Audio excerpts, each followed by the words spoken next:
Oye, País, buenas noches, oye, País, yo soy Rudy González. Gracias por su compañía en esta hora, como cada noche, aquí por Color Visión, para ver juntos los temas noticiosos que se han producido en el país y en el resto del mundo. El presidente Luis Abinader celebra su cumpleaños 56 en esta fecha. Llegó a la presidencia a la edad de 53 años, siendo el segundo presidente más joven en los últimos tiempos, y si no sé de qué tiempos, posiblemente que asume la presidencia de la República en un periodo constitucional. El primero fue Leonel Fernández en 1996 con 43 años. Luis Abinader tenía 10 años más cuando asumió el poder en el 2020. Leonel Fernández tiene ahora 70 años y está aspirando nueva vez a la presidencia. Entrará en la edad de los 71 años cuando aspire frente a Luis Abinader, quien tendrá entonces 57 años en mayo próximo. Si gana la vicepresidencia, para asumir en agosto, tendría entonces la foja de 57 años. Dicen los medios que el entorno de su residencia estaba muy tranquilo, no había movimientos de personas felicitando al presidente, y que la mayoría de los funcionarios y sus compañeros de partido lo hicieron a través de su cuenta de Twitter. Directamente le mandaron mensajes de felicitación. Es posible que la pareja presidencial almuercen juntos o cenen juntos esta noche y partan el bizcochito tradicional en la casa, que son las fechas que no deben dejarse pasar. Eso es así, señores. Eso es así. Eso es parte de la cotidianidad. Siguen afluyendo versiones sobre el virus, sobre el coronavirus, el polvo del Sahara. En este miércoles y jueves y todavía hasta el viernes se anuncian aguaceros a consecuencia de una onda tropical que anda circulando en nuestra área de pronósticos. Y el calor atacando, un calor terrible, un calor intenso, un calor sofocante, esa es la palabra. Mucha gente tomando agua, usando ropa ligera, tratando de evitar ser víctima de ese calor. Estaba tocándome aquí porque decía, y usando mascarilla, como yo siempre ando con mi mascarilla a mano, por si acaso. Hoy estuve de nuevo en un centro médico de la capital y volví a hacer esa estadística visual. Muy poca gente usando mascarillas en un centro médico, abarrotado de personas entrando y saliendo en las salas de espera, en los pasillos, pero poquísima gente del personal médico, enfermeras, paramédicos, personal de la administración usando mascarilla.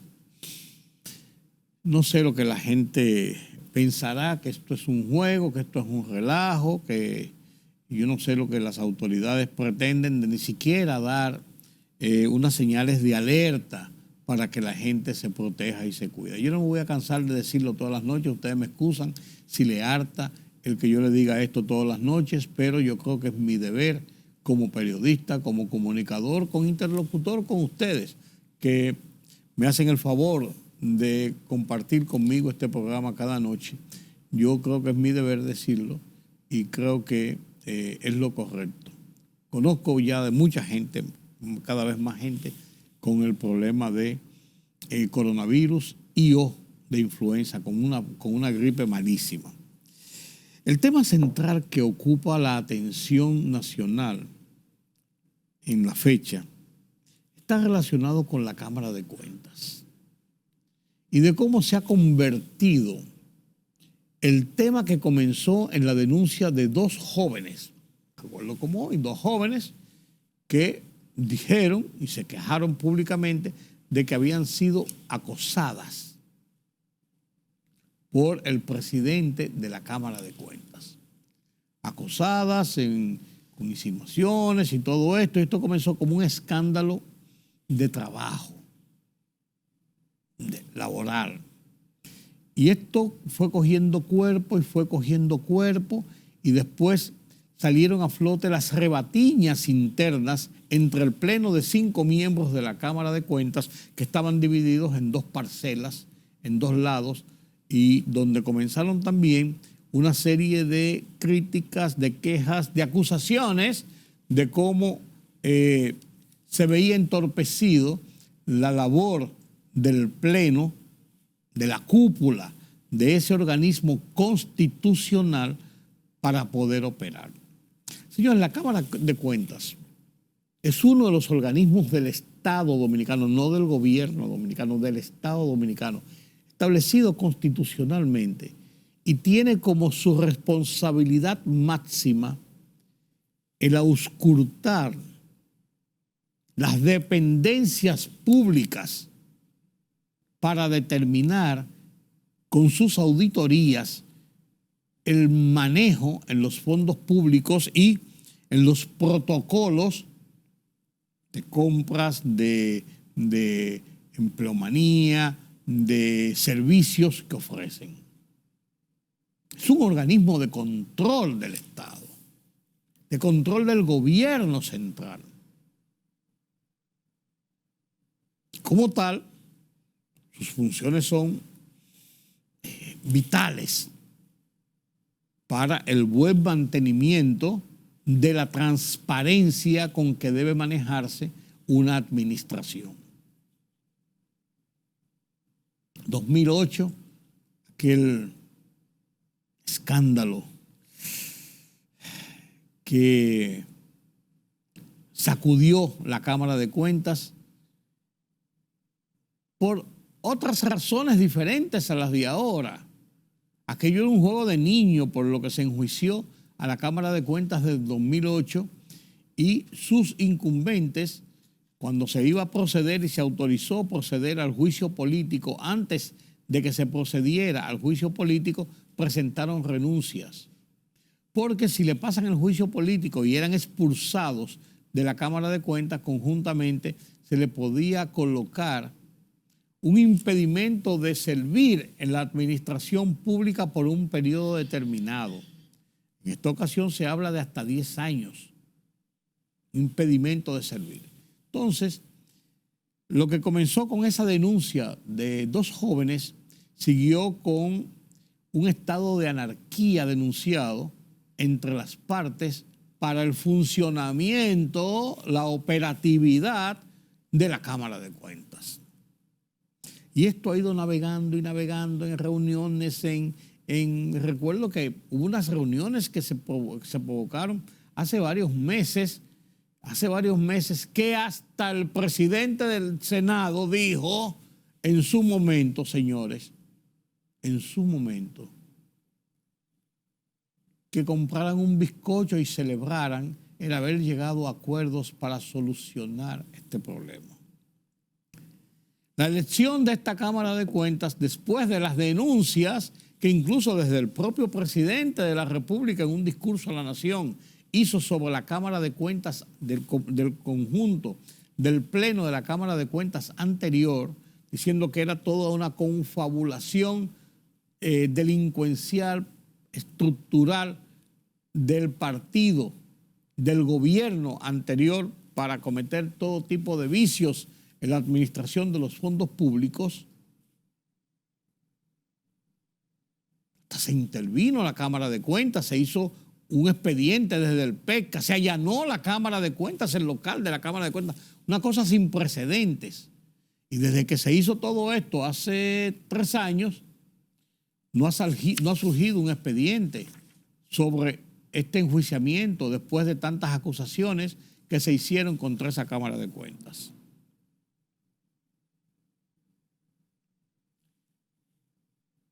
Cuando se eligió esta Cámara de Cuentas, fue altamente ponderada, sin compromisos políticos, de personas independientes totalmente,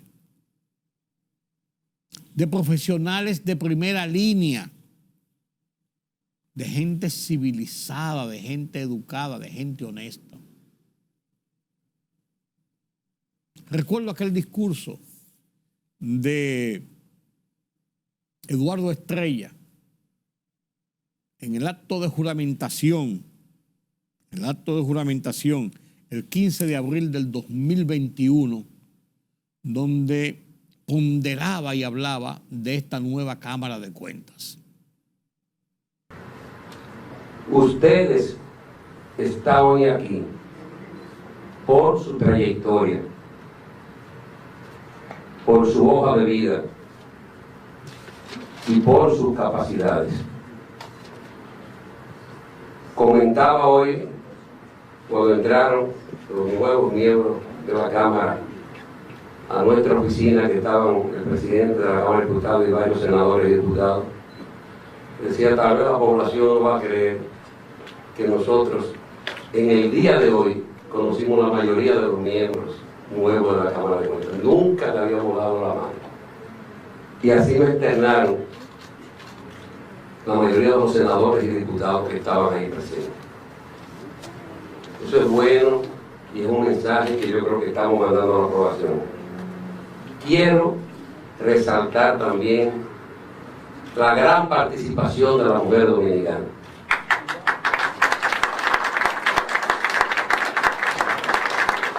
Pero nos sentimos muy satisfechos de eso, y también porque no de la juventud dominicana.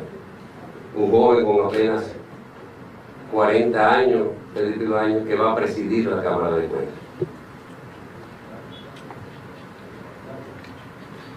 Esta Cámara de Cuentas que vamos a juramentar hoy ha llegado con muchas expectativas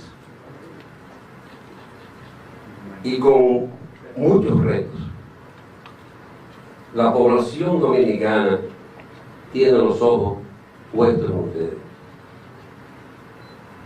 Muchos confiamos y estamos seguros que ustedes van a hacer su trabajo. Yo creo que, yo recordando la historia, tal vez la Cámara de Cuentas que va a llegar con más expectativas de la población dominicana. La población está ávida de transparencia, está ávida de información, está ávida de régimen de consecuencia, y tiene cifrada la esperanza en ustedes. Nosotros, como Congreso, la Cámara de Diputados, por su parte, lo preside el honorable diputado Alfredo Pacheco, con su comisión, hizo lo que tenía que hacer.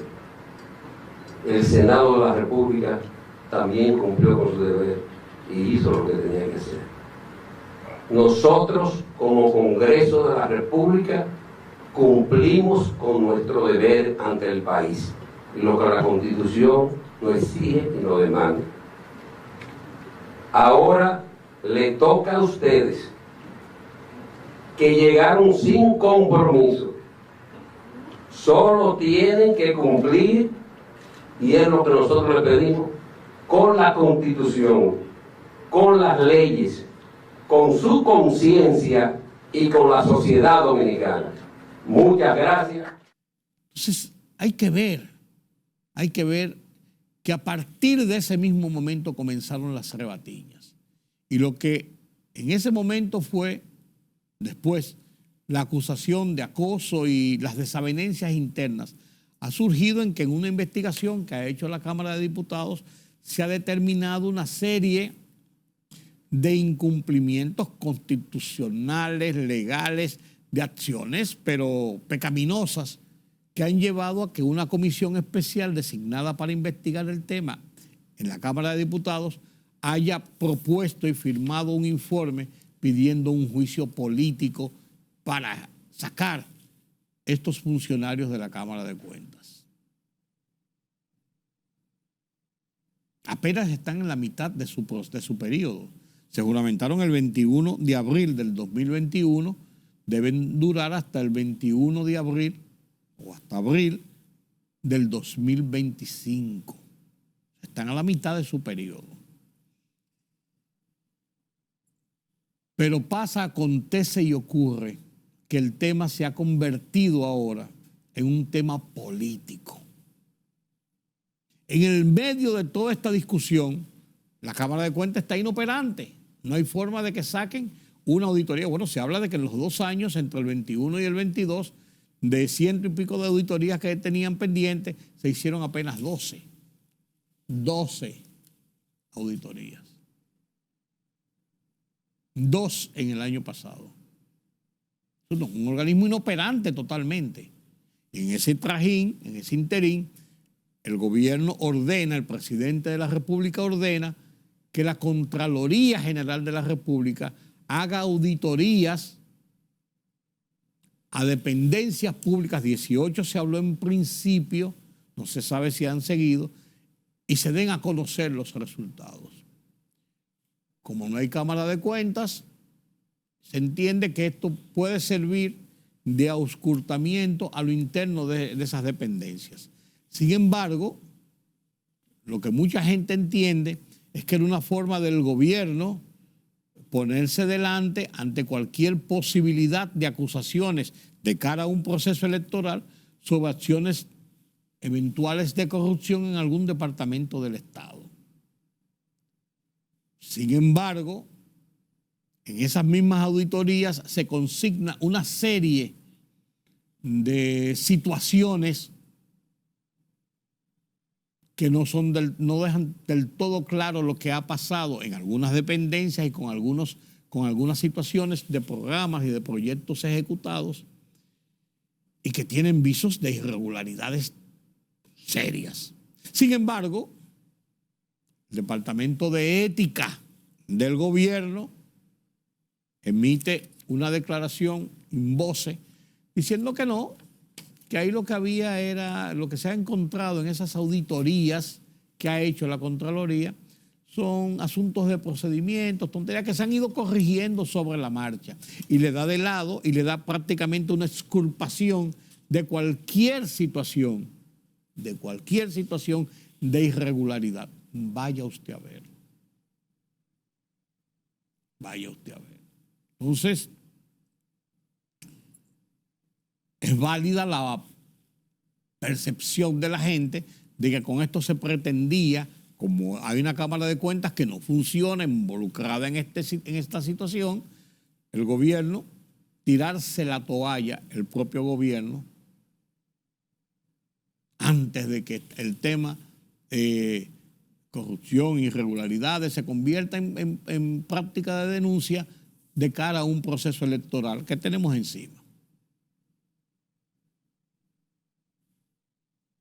Se descarta. Entonces uno entra en la situación del momento.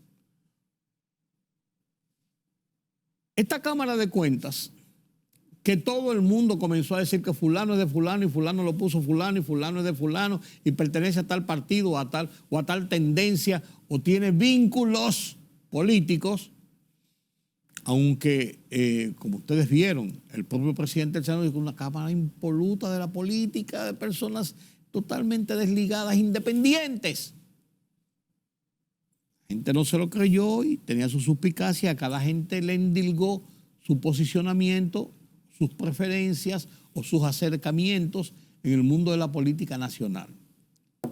Acontece ahora que en el informe de 17 miembros de la comisión especial, lo firman 10 miembros del partido de gobierno todos, y los miembros de los partidos de oposición que componían también parte de esa comisión hacen un informe disidente diciendo que no amerita hacer un juicio político y sustituir a los actuales miembros de la Cámara de Cuentas. El partido de gobierno, ante ese voto disidente, convoca una conferencia de prensa, o en una conferencia de prensa, a través de su vicepresidente ejecutivo en funciones de presidente, Eddie Olivares, dice ayer que el PRM como partido y como organización, su parte legislativa, apoya totalmente el juicio político y la destitución de estos miembros.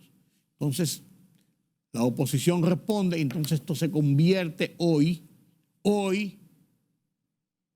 en una discusión política entre el gobierno y la oposición sobre la situación de los miembros de la Cámara de Cuentas, sobre la composición de la Cámara de Cuentas, sobre qué hacer con esta Cámara de Cuentas.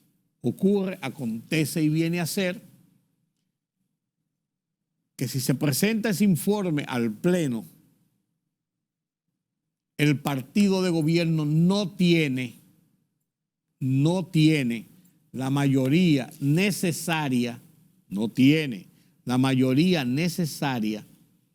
para lograr un juicio político, ordenar al Senado hacer un juicio político. No tiene esa mayoría por lo siguiente.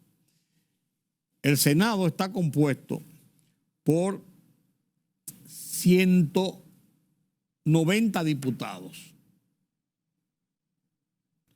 Se necesitan, según la Constitución, las 2/3 partes de la Cámara para poder emprender un juicio político. Ocurre, acontece y viene a ser que en la división política que hay en este momento entre oposición y gobierno frente a este hecho, el partido de gobierno cuenta actualmente, de los 190 miembros que tiene el Congreso, el partido de gobierno cuenta con 88 votos, 88 miembros tiene el PRM. Y la Fuerza del Pueblo y el PLD tienen 79. El PRM solo no tiene la capacidad para reunir los 127 votos necesarios de las 2/3 partes para emprender el juicio político ante el Senado. Esto se ha convertido en una discusión política, están echando el pulso. PLD y Fuerza del Pueblo juntos con otros diputados de oposición y el PRM solo con 88 votos. Y entonces, ¿qué va a pasar? ¿Le van a doblar el pulso al partido de gobierno? Si esto ocurriera así y esta Cámara de Cuentas se queda igual, ¿qué pasará con la operatividad de esta Cámara de Cuentas involucrada en un problema político donde el partido de gobierno trata de expulsarlos? ¿Podrá operar esa Cámara de Cuentas? ¿Le marcharía entonces esa Cámara de Cuentas a las dependencias públicas del gobierno porque el gobierno trató de sacarlos del juego? Dicen gentes de la oposición, otras gentes, que el plan del gobierno, oigan cómo lo encasillan, una situación política, que el plan del gobierno de sacar a esta Cámara de Cuentas le abre el camino para, con la mayoría que pudieran concitar, nombrar otra Cámara de Cuentas favorable al partido de gobierno y a la gestión actual para evitar cualquier tipo de situación de cara al proceso electoral. Y lo dice la oposición. Lo que quieren es sacar esta Cámara de Cuentas para nombrar una Cámara de Cuentas de ellos y hacer lo que ellos quieran con sus auditorías y decir que todo está bien. Vaya usted a ver, señores, cómo andan las cosas. Entonces esto es un precedente malísimo, feísimo, difícil, complejo en el juego político que estamos viviendo. Mientras tanto, la Cámara de Cuentas está inoperante, un organismo de control del Estado. Estamos entonces, vuelvo y digo, a la decisión de que la Contraloría General de la República, como decidió el Poder Ejecutivo dándole una orden de que hicieran auditorías y las publicaran, y después el mismo departamento dice, ahí no ha pasado nada, todo está bien, todo está tranquilo, pese a el despliegue que le han dado los medios de comunicación sobre algunas cosas que se pintan non santas y que ni siquiera algunas fueron aclaradas rápidamente por algunos ministerios, lo que parecía ser un guión, exactamente el mismo patrón de desmentido de esto y esto. Estaba hasta con frases similares. Y entonces uno se pregunta, esas medidas de control, el gobierno del presidente Luis Abinader se ha apreciado en la voz del propio presidente de ser transparente totalmente, de no permitir ocultamiento de nada. Esta situación de la Cámara de Cuentas pone en entredicho toda la veracidad de ello, aunque sea así como dice el presidente, pero la mujer del César no solamente debe ser pulcra, honesta y limpia, sino que debe probarlo. Es así, señores. Tremendo lío de la Cámara de Cuentas. Precisamente sobre el tema de situaciones que se registran en el país, temas que se convierten en críticas al gobierno y que lo sacan de circulación y que vuelven. Hago mi columna o escribí mi columna de esta semana y la titulo Temas trascendentales o temas de controversias. Y pongo varios ejemplos. Lo comparto con ustedes a continuación.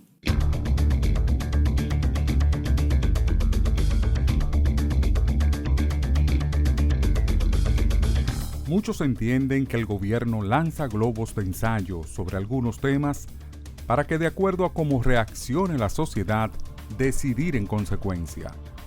Otros creen que el gobierno no resiste las críticas a determinadas medidas, por lo que cuando una iniciativa es bombardeada, las echa para atrás, las retira, las saca de la discusión pública. Los ejemplos sobran. Recién podríamos citar el contrato de los 40 millones de pesos para la puesta en escena de la obra teatral Mariposas de Acero, que involucró los ministerios de Cultura y Educación. La marcha anunciada por la diáspora haitiana en República Dominicana. El proyecto de amnistía fiscal. También resaltan las controversias entre funcionarios gubernamentales y de funcionarios con sectores de la sociedad, incluyendo medios de comunicación, analistas, comentaristas, sobre casos como el del fentanilo, los cursos de inglés por inmersión, los apagones, los medicamentos de alto costo. Sobre el fentanilo, las estadísticas responsabilizan esta droga de la muerte de más de 100,000 personas en Estados Unidos. La gran mayoría jóvenes y en especial universitarios. Una situación que provoca preocupación, pronunciamientos y acciones desde la misma Casa Blanca y el presidente Biden. Ante esa realidad, la alarma ha llegado al país, donde organizaciones como Hogar Crea, medios de comunicación como Listín Diario y El Informe con Alicia Ortega aseguran hay indicios firmes de la presencia de la droga en las calles dominicanas. ¿Por qué, me pregunto, no reconocerlo y se niega rotundamente? Luis Abinader predica un gobierno de transparencia y ha dado notaciones evidentes de ello, pero sus funcionarios deben procurar que la gente lo crea y lo acepte.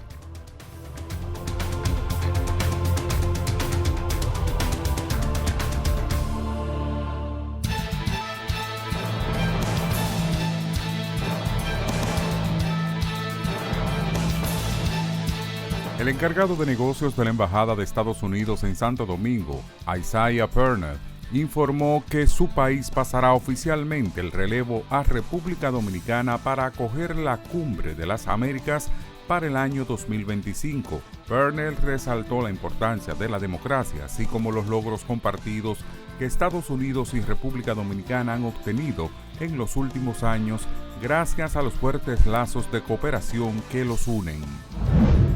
El presidente de la Fuerza del Pueblo, Leonel Fernández, firmó una alianza electoral con el empresario del transporte y presidente de la entidad política denominada Movimiento Rebelde, Juan Uvieres. Fernández dijo que el cambio se ha convertido en un retroceso y que una muestra palpable de ello es el regreso de los apagones, el aumento de la tarifa eléctrica y la pretensión de eliminar el programa de medicamentos de alto costo para enfermos de cáncer. Mediante el decreto 711-20 del 23 de diciembre de 2020, el presidente Luis Abinader dispuso la entrega en extradición a Estados Unidos de Luis Manuel Henao Rivera, alias Henao, quien sería procesado en el Tribunal Supremo del Estado de Nueva York por supuestamente ser parte de una asociación delictiva en segundo grado para cometer el delito de posesión criminal de sustancias controladas, heroína y fentanilo en violación a la ley penal y por operar como traficante a gran escala.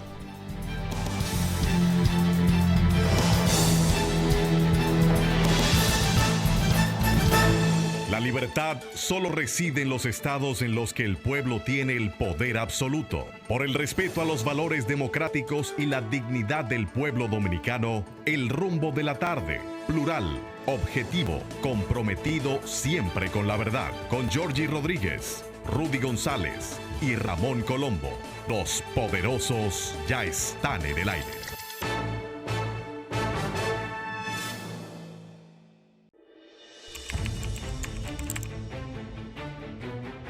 Periodismo de investigación, columnas, opinión, análisis, reportajes de fondo. Hora por hora, una completa plataforma multimedia. Periodismo con valor. Noticias horaporhora.com.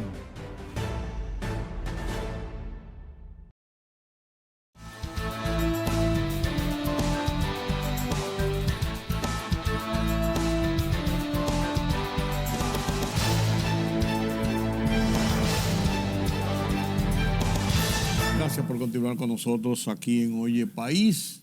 La economía, como cada semana, expuesta en todos sus detalles, las últimas informaciones, con Carlos Cuello, nuestro analista de temas económicos, de política económica en el país y en el resto del mundo. Buenas noches, don Carlos. Buenas noches, don Rudy. ¿Cómo está usted? Bien, para no entrar en detalles. Bueno. Yo vi que usted no me puso dentro de el tema de discusión de hoy o de análisis de hoy, el tema de la amnistía fiscal, que es un proyecto que ha propuesto el gobierno al Congreso Nacional para resolver algunas situaciones de deudas pendientes de contribuyentes, y el gobierno, en voz de su ministro de Hacienda, Jochi Vicente, dio una serie de detalles sobre lo que se persigue con eso, pero principalmente dijo que con esto también el gobierno puede recaudar entre 6.000 y 10.000 millones de pesos que no están dentro del ámbito del presupuesto. Sí, mira, una amnistía hay un componente que no es bueno de la amnistía, y es que se premia al incumplidor. Lógico. Eso siempre lo hemos dicho, ¿no? En este caso, la amnistía es condicionada también. Deuda de un periodo hacia atrás, creo que de 2015 o 2016, o sea, deuda ya prácticamente expirada. Y sobre algunos renglones incluso. Exacto. No se va a recuperar todo, tan consciente, ¿no? Claro. Porque una gran parte del monto de esa deuda son los recargos, mora, intereses. Más del 50% del acumulado ya es por mora y intereses. Exacto. Por el tiempo que tienen esa Exacto. deuda. Entonces, en una amnistía lo que se hace es que se condona parte de lo que es esa morosidad, ¿no? Y por supuesto se le da la facilidad al cliente de que lo que le podía representar unos 15 o 20 millones de pesos de un solo pago, porque esa es la condición generalmente que prevalece en la amnistía, ¿no? Facilidad de pago. Entonces él pueda gestionar esos recursos, aunque le cueste algo en términos de intereses, y hacer un solo pago. Digamos de 20 millones, 8. Sí. O 10 o 12, ¿no? Esa es la idea. El gobierno estima que se tienen deudas contabilizadas por ese concepto, unos 36.000 millones de pesos, y que podría entrarle al fisco entre unos 10.000 y 6.000 millones de pesos, o sea, digamos la tercera parte, ¿no? Son las estimaciones que se hacen. Vamos a no tener nada, eso es bueno. Digo yo. Claro, es lo que pasa cuando tú tienes una cuenta por cobrar que ya se te hace muy difícil, casi imposible, y tú se la das a una oficina de cobro y le dice, bueno, cobren ahí, entonces déme el 50%. Sí. Para todo perdido, algo. Algo, claro, así mismo. Ganado, ¿no? Pero eso tiene que ser por ley. A mí lo que cuando yo veo este tipo de, bien tú dices muy claramente, que es premiar muchas veces Claro. Al incumplidor. entonces Claro. el que cumple religiosamente se siente, ven acá, pues si yo cumplo, entonces, bueno. Pero también a mí me mueve la reflexión de lo que hemos hablado en otras ocasiones, Carlos, sobre la realidad de que la misma autoridad reconoce un estado de evasión, hasta muchas veces se ha hablado de casi el 50%. En algunos Entonces, renglones, sí. ¿dónde está la efectividad del gobierno, de la autoridad, cual que sea, porque esto no es de ahora, para cobrar esas deudas o esas personas que tienen esas deudas? ¿Y por qué no, eso no se lleva a la mínima expresión? Mira, una manera de tú mejorar lo que son las recaudaciones es con la eficiencia recaudatoria, que es lo que tú acabas de plantear, Claro. ¿no? Si se mejoran los mecanismos de recaudación, tú puedes incrementar los ingresos con la misma base tributaria que tenemos. Totalmente. Lo otro sería modificar la base tributaria, porque lo cierto es que nosotros nos hemos quedado empantanados en lo que se refiere a incrementar las recaudaciones. No por la estructura tributaria que tenemos. Con esa estructura tributaria podríamos estar obteniendo recaudaciones por encima del 20%, como estaba previsto en la Estrategia Nacional de Desarrollo. Bueno, si se estaba evadiendo el 50%, Hay evasión y hay, por supuesto, el gasto fiscal, que es el que las exenciones, las exoneraciones, pero ese se estima que no es más de un 5% del Producto Interno Bruto, ¿no? Y que tampoco puede desaparecer de golpe y porrazo, porque de alguna manera hay actividades que agregan valor a la economía gracias a las exenciones que reciben, a las facilidades. Pero el gran problema nuestro también sigue siendo la economía informal. y el gobierno ha empujado mucho de tratar de formalizar la economía. Eso hay que reconocerlo. Sí, pero no ha sido exitoso. No ha sido exitoso, claro. Además de que te voy a decir algo. La pequeña y la mediana empresa, en este país, en cualquier otro país del mundo, ¿no? Carece de una estructura gerencial como para poder manejar los sofisticados mecanismos de pago de impuestos en nuestro país. Esa es una realidad. Tú no puedes exigir a una microempresa que pague contabilidad organizada, que lleve sistemas automatizados. O sea, todo eso tiene costo.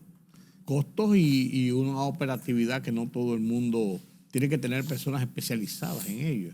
Entonces esos pequeños y medianos, entre los cuales hay muchos que no cumplen, ¿qué hace ese pequeño y mediano? Que no cumplen algunos expresamente. ¿Pero qué hace ese pequeño y mediano? Bueno, probablemente lo que hace es que lo reinvierte o mejora su infraestructura modesta, ¿no? Lo que hacen los grandes cuando tú le das exención, que reinvierten. O sea, que hasta cierto punto, en términos de resultados macroeconómicos, fíjate que la economía ha seguido creciendo, aún con esa debilidad, ¿no? Esto se traduce de alguna manera en un valor agregado. En cierto modo es así. Sí. Lo que sigue traduciéndose en importancia en el país son las remesas, don Carlos. Sí, el informe dice que las remesas siguen viendo en popa. Ciertamente las remesas que sorprendieron en medio de la pandemia, ¿no? Y se ha mantenido creciendo, ¿no? Sí, todo el tiempo. Consolidada y hacia arriba. Sí, ¿no? Ya se espera, ¿no? Se contempla que ese renglón aporta alrededor de los 10.000 millones de dólares a la economía dominicana, o sea, casi la cuarta parte de lo que es el conjunto de remesas que recibe el país aproximadamente, ¿no? Sí.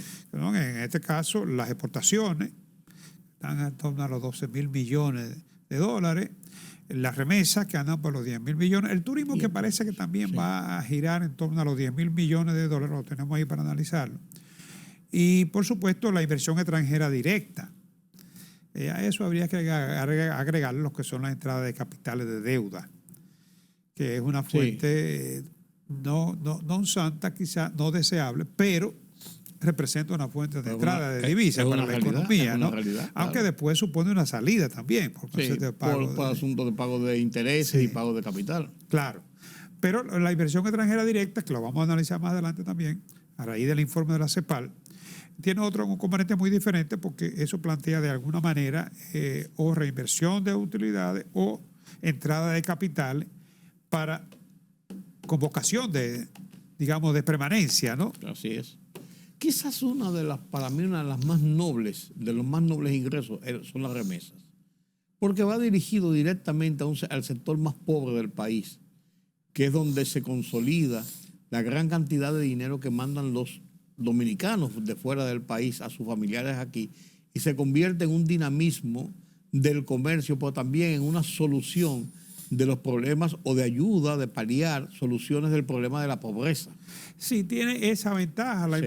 la remesa y además son entradas de capital unilateral. Sí. No implican una compensación, porque en el caso de la inversión extranjera directa, que tiene mucha importancia, por supuesto, porque tiene un alto valor agregado en la economía, pero de alguna manera implica posibles retornos de ese capital. Claro, posible no, seguros retornos de ese Bueno, capital. puede haber reinversión, pero Sí, pero generalmente hay un retorno del capital. exacto. Sí. Exacto. Sí, porque el que invierte busca de alguna manera recuperar Claro, su inversión. ¿no? Hay un momento donde invierte o reinvierte una parte, pero hay un retorno de capital. En el caso de las remesas son transferencias unilaterales, igual que las donaciones. Sí, que eso circula full en el país. Y sobre todo tiene ese componente, como tú dices, que bien atomizado. Sí. Llega a diferentes, porque el promedio de las remesas anda por debajo de los $300.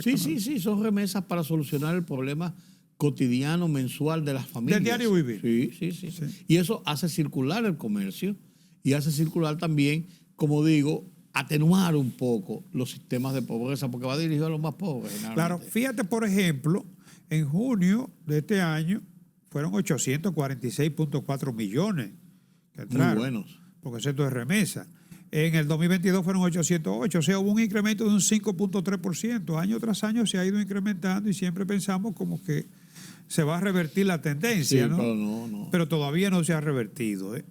En el 2023 el Banco Central informa que el primer semestre total fueron 5.019.9 millones. O sea que si dividimos el primer semestre por 2, Sí, estamos entonces ya hablando eso en el entorno de los sobrepasaría los 10.000 millones, ¿no? La proyección son sobre los 10.000 millones. Claro. Y en enero, junio, el semestre, que ahí es que nos hablamos de los 5.300 y tantos millones de dólares, 5.019.9 millones de dólares, ¿no? O sea que el incremento son 158.8 millones para ese primer semestre. El 83.8% procede de Estados Unidos, Sí, por supuesto, sí, claro. ¿no? Es el principal emisor. Y sí. tiene mucho que ver el hecho de que en Estados Unidos el desempleo bajó en mayo. De mayo fue 3.7 y en junio fue 3.6. Sí. Los niveles más bajos de desempleo en los últimos 50 años de la economía norteamericana. Claro.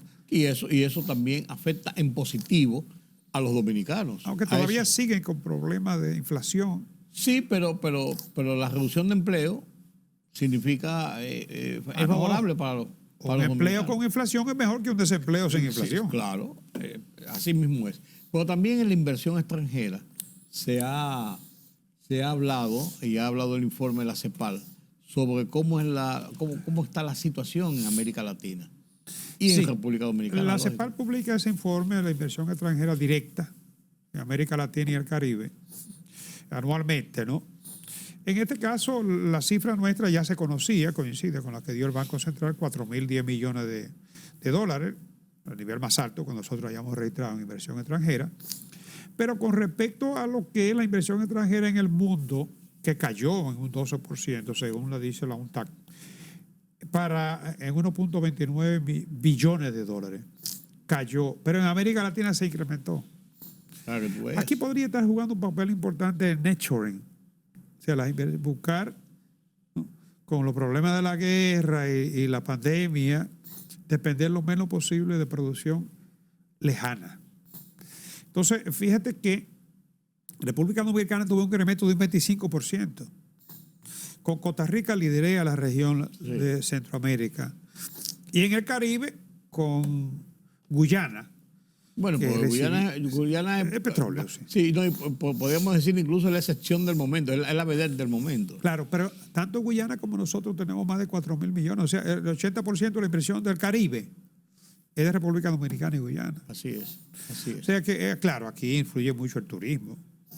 Sobre todo. Los servicios. Sobre todo. O sea, y hay un alto componente, como te decía, más de un 30% de esta inversión extranjera es reinversión. O sea, pero eso es importante, porque si las empresas deciden reinvertir su ganancia, es porque tienen confianza en el país. Lógico, lógico. Y eso se ha demostrado con lo del turismo, con el auge del turismo. Claro. Pero ya no es casual que Costa Rica y República Dominicana y Panamá sean los países en la región centroamericana y caribeña que más inversión extranjera traen. Pues son 3 países que tienen relativa estabilidad, ¿no? Correcto. Brasil es el campeón, Brasil y México. Pero además del caso de México, la cercanía de Estados Unidos, son países grandes, ¿no? Sí, que tienen una diversidad mucho mayor incluso. Pero el crecimiento en América Latina fue el mayor en los últimos años, o sea, sobrepasó los 200.000 millones. De 2013, bueno, desde que se tiene registro, dice la CEPAL, Sí. es el nivel más alto de crecimiento de la inversión extranjera en América Latina, ¿no? Eso también se explica porque Asia, la guerra económica entre China y Estados Unidos, la experiencia de la pospandemia, de no depender de abastecedores de larga distancia, y el caso de la guerra de Rusia y Ucrania, que también Rusia ahora mismo está, digamos, como la oveja negra para hacer y más atendiendo su guerra que otra cosa. El mayor inversionista de la región, de República Dominicana, perdón, es Estados Unidos, como es natural, Sí, 38% de las inversiones, ¿no? Sin embargo, ha aumentado mucho. Vi un artículo en estos días sobre el aumento de la inversión china en América Latina. Sí, la Unión Europea también. En el caso nuestro, la inversión china, aunque ha habido intentos, como el puerto de Manzanillo, tú recuerdas, pero como que ha tenido cierto recelo, ¿no? Bueno, hubo una declaración tajante del presidente de la República diciendo que la inversión china sería interesante, pero sin áreas estratégicas. ¿Y a qué se refería con áreas estratégicas? El puerto de Manzanillo es uno de ellos. Los chinos tuvieron interés y lo manifestaron. El tema de electricidad es un tema que anda por ahí también. El tema de puertos en sentido general, como ellos han tratado de abrir canales y puertos y todo esto, también tiene mucho que ver. Árabes, sí, hay inversiones árabes, sí hay. Sí. En el caso del puerto de... El multimodal. Multimodal, Aquí que sí es uno de que los puertos Qatar, más sí, modernos claro, que tenemos en la claro. región. Claro, y se está hablando de hacer un segundo multinodal también. Sí, porque ahí es una inversión, pero el problema de China con Estados Unidos sobre todo es la parte geopolítica. No, ese es el tema. Ese es el tema. República Dominicana, por ejemplo, Manzanillo significaba estar a 100 millas, a menos de 100 millas de la Florida. Claro. Es una zona de influencia importante para los Estados Unidos. No así la inversión árabe. No, porque no hay esa situación geopolítica. Exacto. Hay una situación de influencia directa, pero no de inversión Pero en geopolítica. América Latina sí, en Sudamérica sobre todo, claro. el caso de Bolivia, Claro. el caso de... El caso de Bolivia con el tema del litio. del litio. Sí, y bueno, Nicaragua ni se diga, Venezuela. En Nicaragua estaba aquel proyecto de hacer un segundo canal en Centroamérica que se habló y después de buenas a primeras frustraron Cuba. el tema. Sí. Pero bueno, paradójicamente esos países son los que tienen más dificultades en sus economías. Claro. Porque yo siempre he dicho, Y su situación de sus regímenes políticos.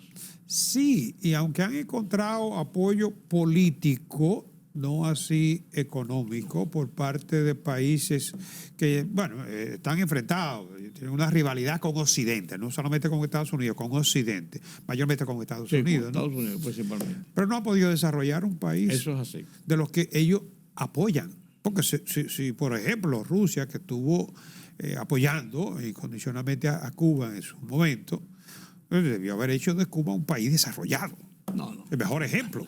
No era su interés. No era su interés. ¿El turismo cómo se ha manejado, don Carlos? Mira, el turismo, según lo que hemos visto del ministerio en esta semana, sigue fluyendo.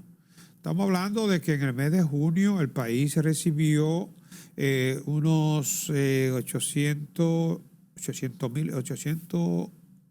mil y tantos turistas, ¿no? Incluyendo los de cruceros. Correcto.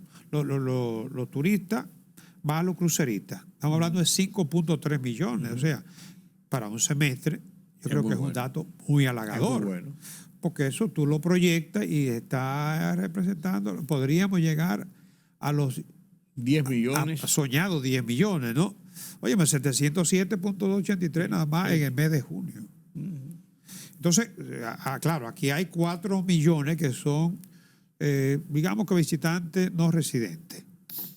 Pero hay 1.267.451 que son cruceristas. Sí. Habría que sumarlo como. Sí, lo que pasa turista. Es que en el concepto de las estadísticas establecen que los turistas, los cruceristas no se clasifican como turistas dentro de ese renglón porque no pasan por lo menos una noche en el país.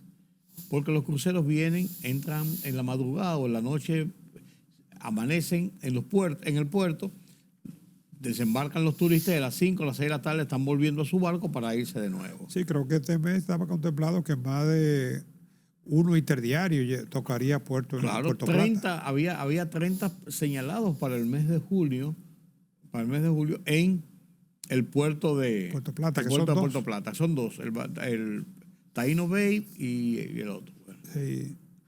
Bueno, de todos modos son visitantes. Son visitantes. Es posible que no se obtenga el mayor gasto con el turista de crucero, pero muchos de ellos vienen y compran y visitan y consumen. Después deciden volver. Sí. Que eso es muy importante. Sí, se quedan entonces, planean entonces hacer unas vacaciones en el país. Los hoteles han tenido que aceptar la realidad de la modificación en lo que es el uso de habitaciones. Porque la ocupación está en torno a un 75%, ¿no? 70-75%, sí. Porque hay un número casi similar de disponibilidad. En los Airbnb. Pero hay un acuerdo que vi que estaban firmando entre los hoteles, el gobierno y los operadores de los sistemas estos de Airbnb de no solamente pagos de impuestos, sino de una serie de reglamentaciones para incluirlo dentro de todos esos paquetes. Además, se mueven muchas inversiones también de inmobiliaria. Lógico. Porque toda esa disponibilidad dinamiza esa inversión. Son inversiones. Lógico, claro que sí. Inmobiliaria. Y hablando de este tema de inversiones, la deuda. El mes pasado, la semana pasada, el Congreso aprobó 550 millones en nuevos préstamos para la República Dominicana y entonces esto como que abrió otra vez la polémica sobre el tema de la deuda externa. Nosotros lo comentábamos en el programa anterior, sí. ¿no? Porque ese mismo día estaba siendo aprobado en una de las cámaras. Exacto. Pero ahora resulta que el ministro de Hacienda, Jochi Vicente, dice que el país debe menos. Sí. Que la deuda del país ha bajado. Entonces, eso obviamente que es un eufemismo. Sí, porque ¿cómo baja se siguen cogiendo préstamos? Claro. Por ejemplo, la deuda en el 2021 era de 47.672 y ahora mismo, el último trimestre, según el crédito público, es 54.720.71. Bajar sería que debiéramos menos de lo que debíamos el año pasado. Eso está claro.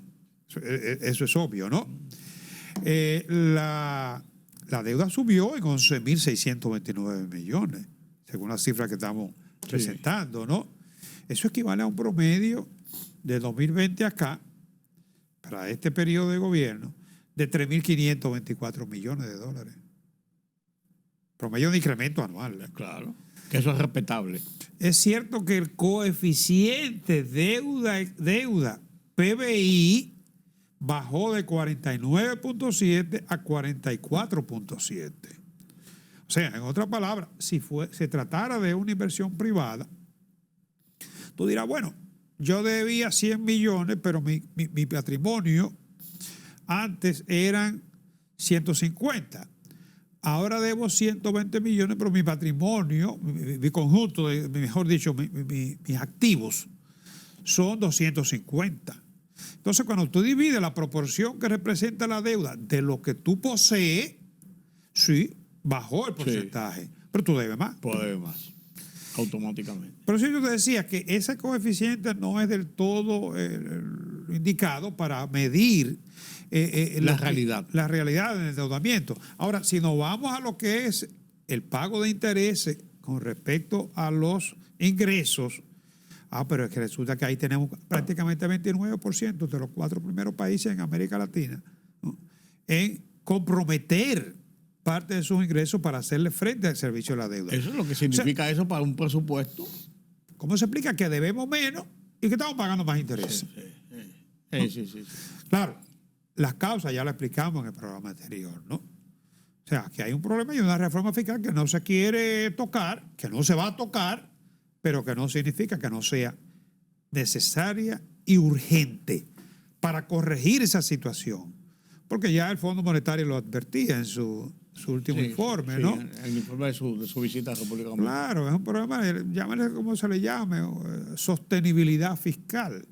Porque va a llegar un momento que tú no vas a poder seguir cargándole en los mercados financieros más de 3.500 millones promedio de dólares año tras año, incrementando esa deuda, y los recursos de presupuesto se te van a ir ahorita, entonces los pocos que recaude para hacerle frente a la deuda, y la presión social no va a desaparecer. Claro, aumenta el déficit, tú reduces en un momento determinado los gastos de inversión, y entonces ¿en qué estamos?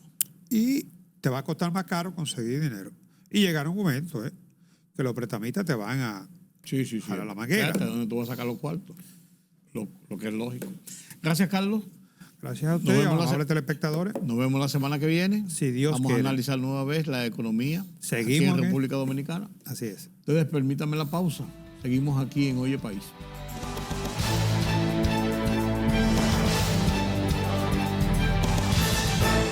La libertad solo reside en los estados en los que el pueblo tiene el poder absoluto. Por el respeto a los valores democráticos y la dignidad del pueblo dominicano, el rumbo de la tarde, plural, objetivo, comprometido siempre con la verdad. Con Georgie Rodríguez, Rudy González y Ramón Colombo. Los poderosos ya están en el aire.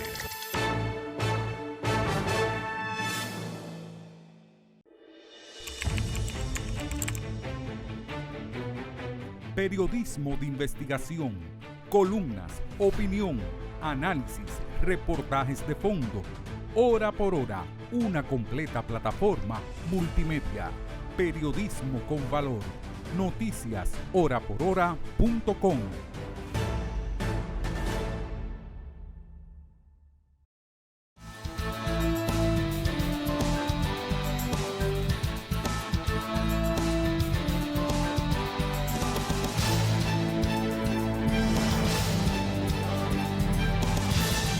El mundo de las internacionales nos los presenta Pedro Vargas desde la redacción central de Oye País.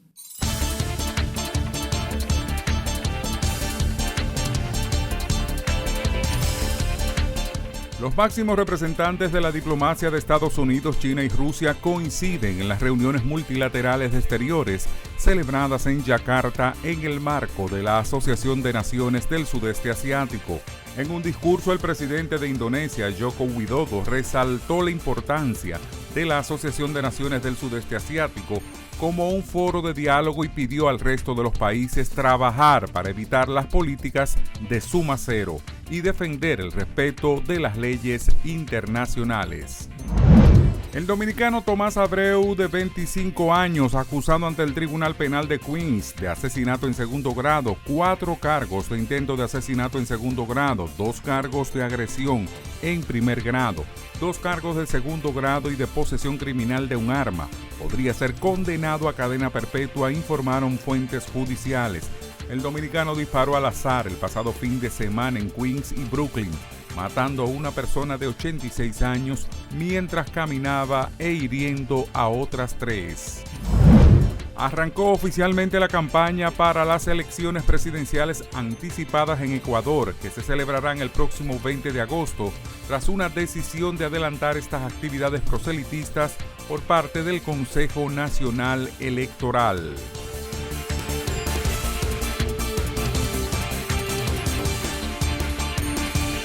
Así llegamos al final de esta emisión de Oye País. Gracias por su compañía en esta hora. Como cada noche, aquí por Color Visión, con una convocatoria para mañana a analizar temas de interés nacional e internacional. Yo soy Rudy González. Gracias por su compañía. Pasen un feliz resto de esta noche.